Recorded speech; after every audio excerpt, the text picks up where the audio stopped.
Hello guys, and welcome back po to Tar Page Philippines. Sa video na to, gawin po natin ang weekly horoscope para po sa may mga sun, moon, at rising sign na Cancer. Kung bago po kayo sa channel, please click on the subscribe button, bell notification, and like na rin po nating video. Kung hindi niyo po alam kung ano po yung sun, moon, at rising zodiac sa inyo, sa dulo po ng video natin, meron po tayong link para dito. At kung kailangan niyo lang po ng private readings or spell works, pwede niyo po ako i-message diretso po sa aking personal Facebook page. The link po is nasa baba. And tandaan natin po yung mga readings natin, they are for guidance purposes. So may free will tayo. Use it wisely, okay? So let's check Cancer. Tagal ko din nawala. This is for September 23. Tama. Wait lang. September 23 hanggang 29. Tingnan natin ha. Cancer. Hmm. Okay, so kamusta ka naman ba, Cancer? Ba meron tayo? Okay, so meron tayo dito for your main card. We have the first card is yung Three of Swords tsaka New Life. Alam mo, hindi ako magtataka. Siguro dahil part na rin ng tinatawag nating Pluto retrograde. And isa ka sa mga cardinal signs natin.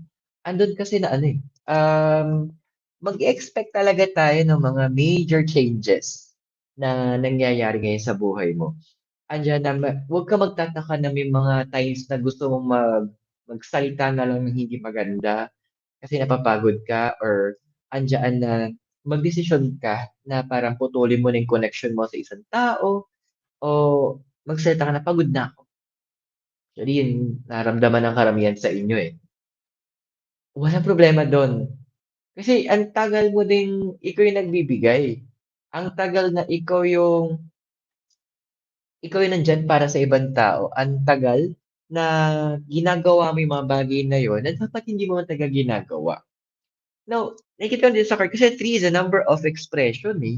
So, andoon na talagang yung mga kilimkim mo ng pagkatagal-tagal, hindi ako magtataka na bigla ka lang bubulalas, bigla ka sasabog, bigla ka na magsasalita kasi yun nasa loob mo, eh. Siguro parang alam mo yung sabihin mo parang yung tingin natin parang yung tao na inaalipusta tapos napuno, lumaban, gano'n, eh. Gano'n yung nakikita ko kasi with the card yung oracle card mo, New Life, andun talaga naghahanap ka ng bago. Naghahanap ka na "Tapos na dapat 'to, eh, hindi ko na gusto 'to, ayoko na nito." Parang it's already dapat tapos na 'tong issue na 'to.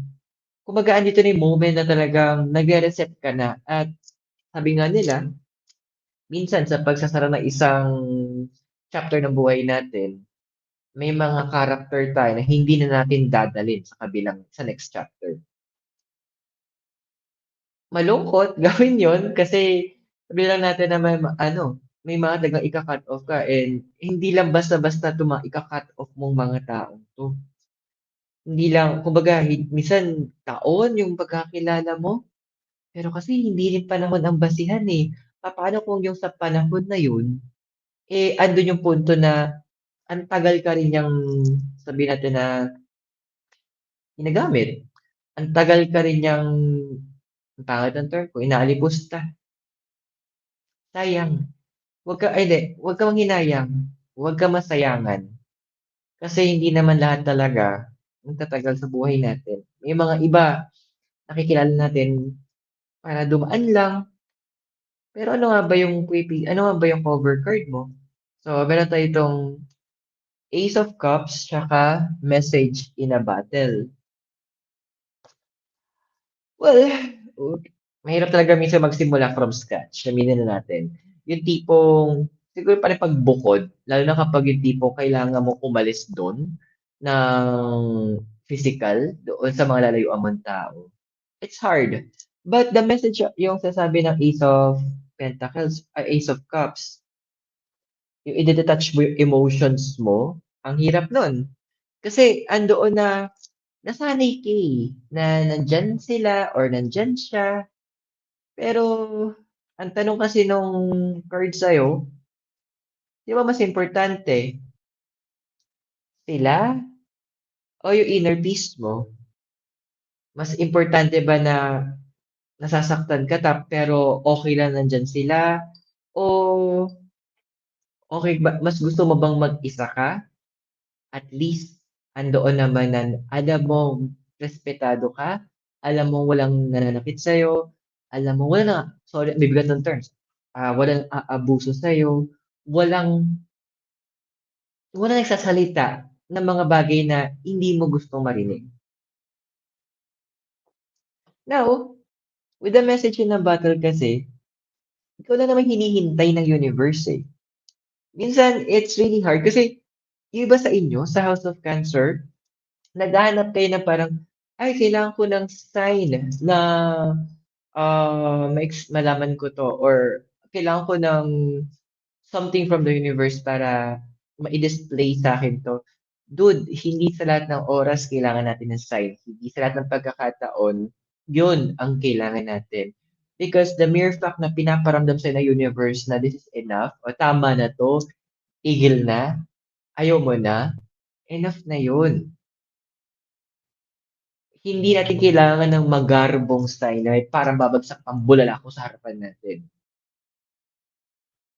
Huwag mo i-constrain yung sarili mo na kailangan may mga gano'n kang makita. Yung point na nagbibigay ng universe ng message sa heart mo na kailangan mo na mag-detach, yun, enough ng sign yun para sundan mo. Tama na yun na sign na yun para lumabas ka na. Just like the bottle na kailangang iba para maipadala yung message is tinatapon sa dagat. Same thing, sometimes you need to throw the bottle away and let it flow. And the universe will be the one magdadala kung saan ka dapat mapunta. Now, isa sa crowning card mo is the Six of Swords tsaka Fork in the Road. Bakit ba ang hirap mo mag-decide? Alam mo yung Six kasi is about harmony, eh, tapos Swords is about sa hangin. So, tungkol siya sa pag-iisip natin. Ano bang kinakatakot mo? Natatakot ka magsimula ulit, natatakot kang magkamali, natatakot ka baka may masaktan ka along the way, natatakot ka na baka hindi mo magawa, erase.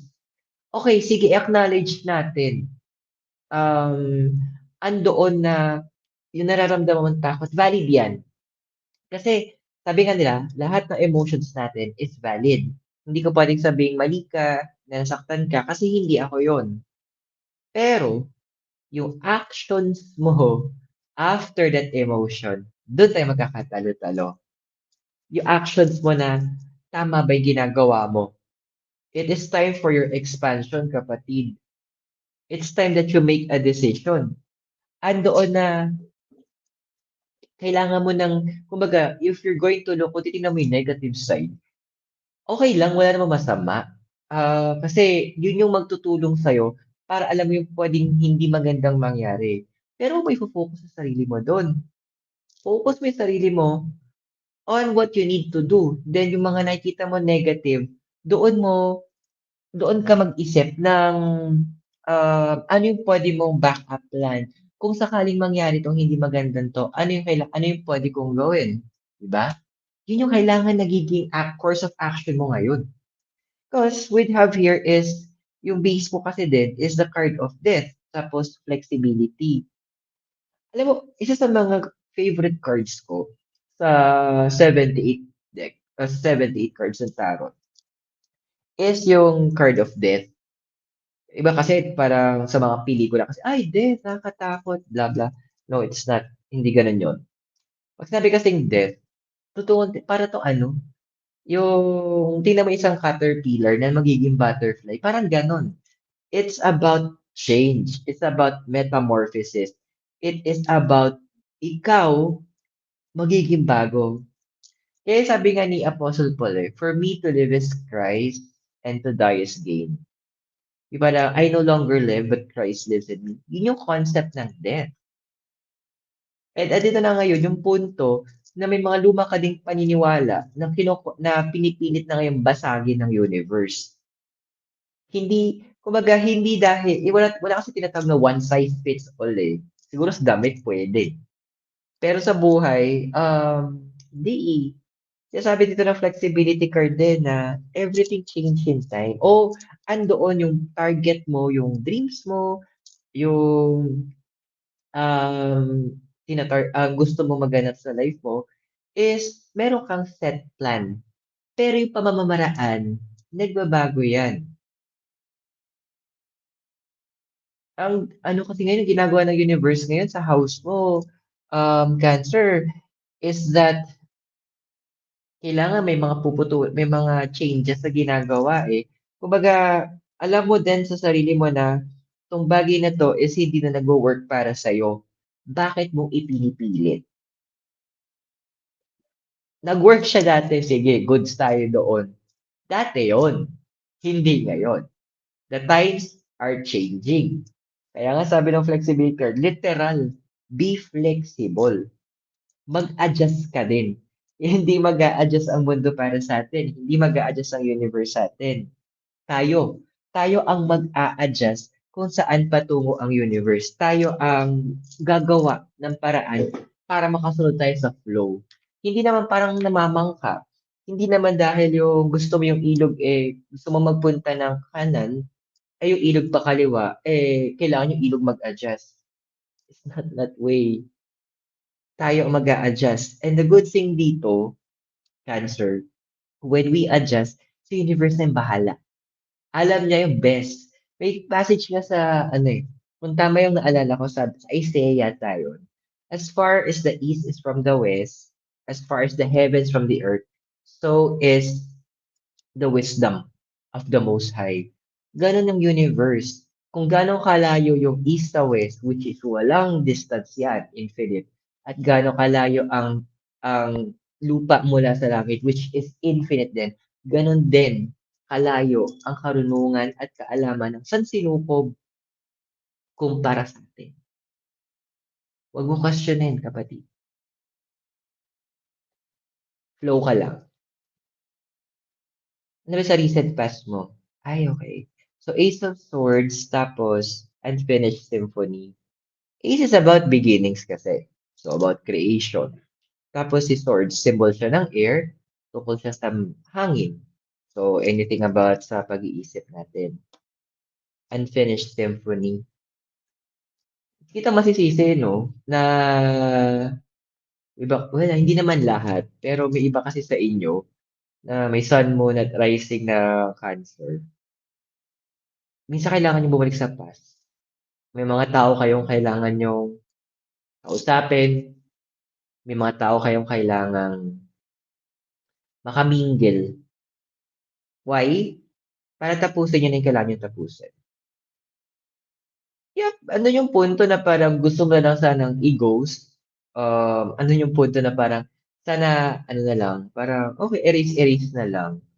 Pero hindi eh. Kasi yung past na 'to, alam mo meron kang kailangang mga i-resolve, may mga kailangan kang ayusin, may mga kailangan kang bigyang oras para mas maintindihan mo. Kasi may ikaw mismo, you have questions eh, bakit gano'n nangyari? Bakit napunta sa gano'n yung connection niyo? Bakit ganito yung naging kinahinatnan niyo? And it's time. Ikaw ngayon ang mag-reach out. Going back to the past. It's time na ikaw naman ngayon, ikaw ang gumawa ng paraan para maintindihan mo ng mas maayos, ano ba talaga nangyari? Kasi yung iba sa inyo, Cancer, parang binibigyan niyo na ng parang, baka ganito kasi ganyan kasi ganito. Dude, yung baka na yan, yung theory na yan, magiging theory lang yan hangga't hindi mo binabalikan yung mga part na nakaraan mo na kailangan mong bigyan ng tuldok, kailangan mo ayusin, i-untangle, para maka-move forward ka into something bigger and something better. Ano ba kasi mangyayari sa'yo? Oh, okay, that's nice. So you have your hero fund and co-create. Well, hero fund, sa layman's term, o sa normal na salita, malalim kasi ng English din 'to, para sa akin, ah. Hierophant, ito yung Pope, yung pare. Ngayon si etong Hierophant tungkol siya sa spirituality. Pero connected din 'to sa zodiac sign na Taurus. And we have here si Taurus kasi is about money making, resources. And meron tayo dito, yung oracle card mo is co-create. I won't be surprised na kapag nagawa mo 'tong part nung past na 'to, na naayos mo siya, hindi ako magugulat na magkakaroon ka ng moment na kung saan yung finances mo, unti-unti siya mag-o-open up, unti-unti siya magfo-flow. Yung tipong binasag mo kasi yung mga luma mo ng paniniwala na hindi na nakakatulong sa'yo.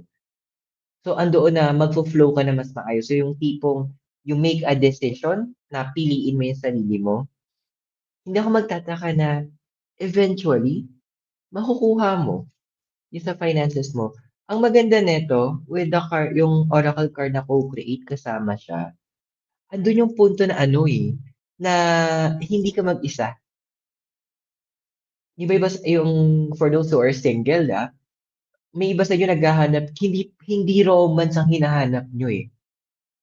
It's something special na isang relationship. Yung tipong, paano ko ba i-describe? You're more than kayo magkapatid, ang turingan niyo. Pero hindi kayo umaabot ng bilang ano, karelasyon in a romantic sense. Sa gitna kayo. It's a special type of relationship. Para kayong more than parang, ano ba wala akong maisip na term, eh. Ano kayo sa gitnang yun, eh, na naiintindihan niyo yung bawat hinga, bawat sinasabi ng bawat isa. Alam niyo kung ano yung kung saan nagmumula.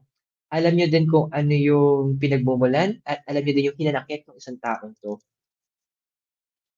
It's a good type of relationship, So, para ma-achieve mo siya, you need to do yung mga nauna.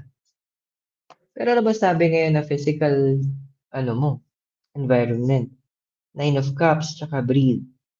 Alam niyo yung mga nagpaplano sa inyo magbakasyon, kung puwede magbakasyon na kayo, ha? Kasi nine is about learning, eh. Ro papaano naman ako magle-learn kung magbabakasyon? It's exactly the point. Ang bakasyon kasi yung naging concept ng karamihan sa bakasyon, gala, punta dito, sightseeing, gastos, kain. Dude, yung gusto mo parang gusto mo namnamin yung lugar. Gusto mong intindihin yung iniikutan mo. Gusto mong mas kumbaga mas maintindihan ano yung nagaganap. Absorb mo yung lugar. Kung kailangan mo natin dun sa pinuntahan mo, merong sabihin natin 10 destination na puwede mong, pasyalan. Pick 2 or 3. Absorb it. Breathe in. Kasi andun yung point na you will really understand where ano yung ugat nung pinanggagalingan. Now, Cups, the physical environment, Nine of Cups, is another thing nakikita ko dito, mahirap talaga magtiwala minsan. Ang masakit nito kasi, minsan akala natin na dahil kadugo natin, andiyan na, ah, sinusupport sa'tin, hindi lahat ng oras yun. Napatunayan na natin yan maraming beses na. Pero may iba sabing nagsasabi, di ba nga may kasabihan, blood is thicker than water. Correct natin yan. Ang buong phrase na yon, the blood of the covenant is thicker than the water of the womb. Mas mabigat yung mga koneksyon na binuo natin kasama ng mga taong pinili natin kumpara sa mga kamag-anak natin. Which is totoo naman. Kamusta ba yung emotional environment mo? Temperance, tas exchanging gift. Huwag niyo yung mga single diyan, huwag niyo muna ipipilit, yung sarili o ipilit na magkaroon ng relationship. Temperance, connected 'to sa zodiac sign na Sagittarius. Sagittarius tungkol siya sa philosophy, tungkol siya sa higher level of learning, tas exchanging gift. Eto, sabi nga sa Bible din, "The heart is deceitful above all things, who could understand it?" napaka't matuso ng puso natin. Sino nakakaintindi nito? So, bakit mo kailangan magtiwala sa nararamdaman mo palagi? Dude, kaya nga, binigyan din tayo ng isip to balance things out. Alam mo yung mga tipo nakikita mong red flag do sa mga kausap mo? Hindi yan fiesta ha. Hindi rin yung banderitas, hindi rin yung carnival. Warning yon. Huwag mong i-psychologize na, ay, baka ganito kasi ganito siya, ganito yung nangyari sa kanya. If it doesn't fit, huwag natin ipilit. Kung ang sapatos, kung masyadong maluwag yan, or sobrang masikip, no. It's a big no-no. Ha? Huwag natin ipilit yung mga bagay na dapat hindi natin pinipilit. Masyakit siya. Okay. Ano ba yung hopes and fears mo ngayon? Meron tayong Queen of Pentacles. Tapos, Between Worlds. Well, to some, yung mga nagbabalak sa inyong umalis, more than the vacation, ano natin binanggit. More than the sa vacation, this is actually, travel because of career. Travel dahil para sa trabaho siguro, or sa negosyo. Please, gawin nyo na. Get that passport, makipag-usap na kayo doon sa agency kung kailangan nyo. Kasi, a lot of you sa House of Cancer nakuha ko dito, mas either kayong panganay, or andun yung punto na, paano ko may put into words? Kayo yung panganay or kayo yung parang tumatayong panganay in terms of disciplining people, sa family or yung tipong, finances nagsu-support. It's time for your transition. Hindi ko naman sinasabing magiging makasarili ka, pero, oh, 'di ba sabi ni Mikay, hindi na masama do'n, isipin mo yung sarili mo. Mikay, tama. Kung kayo yung magiging way para makaramdam ka ng freedom, kung yun yung way para makaramdam ka ng, na nagagawa mo yung kailangan mong gawin para sa sarili mo, nafo-fulfill mo yung iyong bucket list o yung target mo para sa buhay mo, huwag mong pigilan. Go for it, okey? Kasi at the end of the day, pagtanda natin, totoo ang may iwan lang sa'tin sarili din natin. Kung hindi ka mag-i-invest as early as now, ano mangyayari sa'yo in the near future or sa pagtanda mo?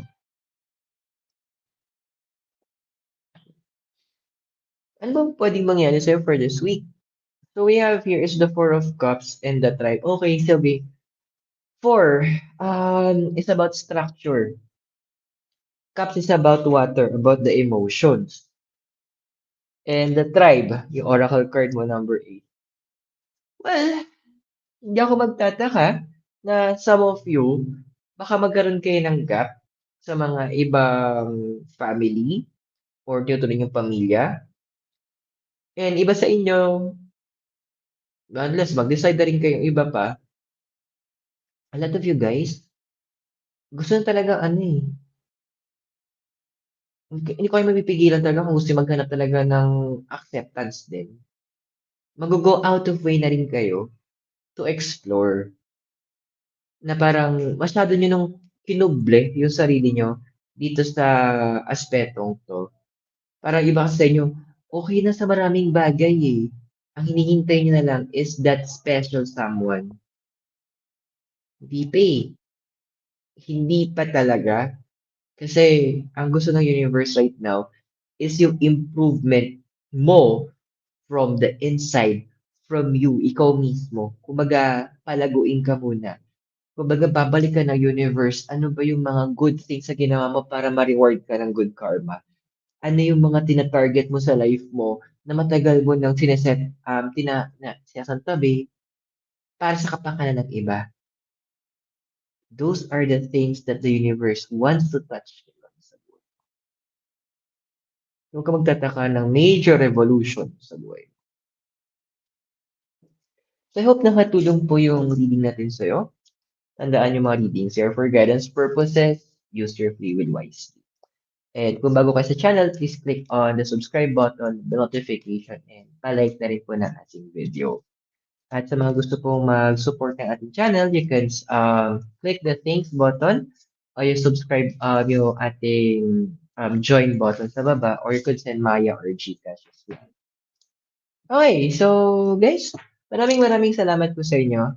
God bless, Namaste, Hare Krishna, and blessed be. Ano way magkita tayo very soon and all the way po from Latinidad, Benguet. Kasama ko po si Mikay. And sir, you have a great day and thank you. Bye!